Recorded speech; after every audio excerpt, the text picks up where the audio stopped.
Hi hello नमस्ते, मी Swati सांडपुरा YouTube चॅनलवर अगदी मनापासून तुमचं स्वागत आहे। तर आज मी तुम्हाला वालपापडीच्या शेंगांची भाजी दाखवणार आहे। कोणाकडे वालपापडी म्हणतात, कोणाकडे घेवड्याच्या शेंगा म्हणतात, तर तुमच्याकडे काय म्हणतात नक्की मला कमेंट बॉक्समध्ये सांगा। तर इथे मी वालपापडी स्वच्छ निवडून घेतलेली आहे, स्वच्छ धुवून सुद्धा घेतलेली आहे। तर वालपापडी स्वच्छ धुतल्यानंतर एका साईडला इथे मी कढई गरम करून घेतलेली आहे। कढईमध्ये आपल्याला गरजेनुसार तेल घालायचं। तेल तुमच्या आवडीनुसार कमी जास्त करू शकता। तर आपल्याला तेल व्यवस्थित गरम करून घ्यायचं।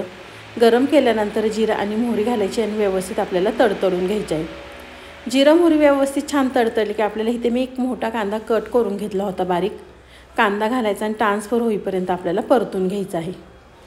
तर छान कांदा ट्रान्सफर होईपर्यंत परतून झाला की आपल्याला टोमॅटो घालायचा आहे।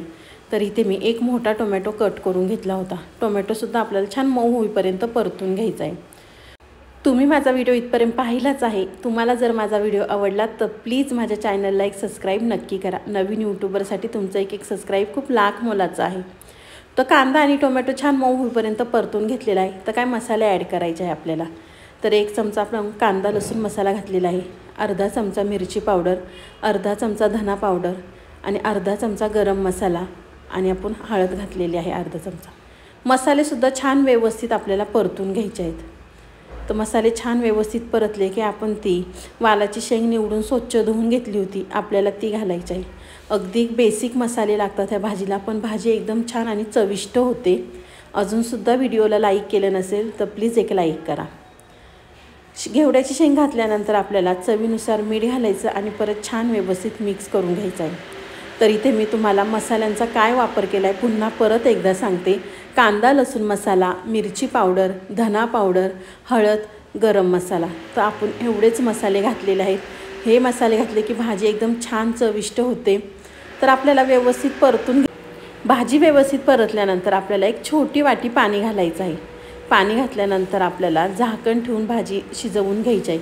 आधीमध्ये एकदा दोनदा भाजी हलवायची आहे। तर व्हिडिओमध्ये थोडासा आवाज आलेला आहे, तर प्लीज मी त्याबद्दल तुमची माफी मागते, कारण आमच्या घराशेजारी काम चालू आहे। तर पाहू शकता आपली भाजी छान व्यवस्थित शिजलेली आहे आणि ह्या पद्धतीने केली तर लहानांपासून मोठ्यांपर्यंत सगळेजणच आवडीने खातील आणि सकाळच्या घाई गडबडीत झटपट होऊन जाते ही भाजी। तर आपली भाजी व्यवस्थित शिजल्यानंतर आपल्याला शेंगदाण्याचा कूट घालायचा आहे। तर इथे मी भाजलेल्या शेंगदाण्यांचा 2 चमचे कूट घातलेला आहे। कूट घातल्यानंतर परत छान व्यवस्थित मिक्स करून घ्यायचे आहे। शेंगदाण्याचा कूट घातला की त्याची टेस्ट आणिकच भन्नाट होते।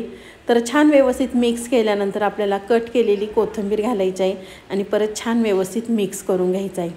तुम्हाला माझी आजची रेसिपी कशी वाटली नक्की मला कमेंट बॉक्समध्ये सांगा। आवडल्यावर लाईक, कमेंट, सबस्क्राईब करायला विसरू नका। अशाच नवीन रेसिपी पाहण्यासाठी स्वाती सांडपुरा यूट्यूब चॅनलला सबस्क्राईब करा। तर बाय, भेटूया नेक्स्ट व्हिडिओला।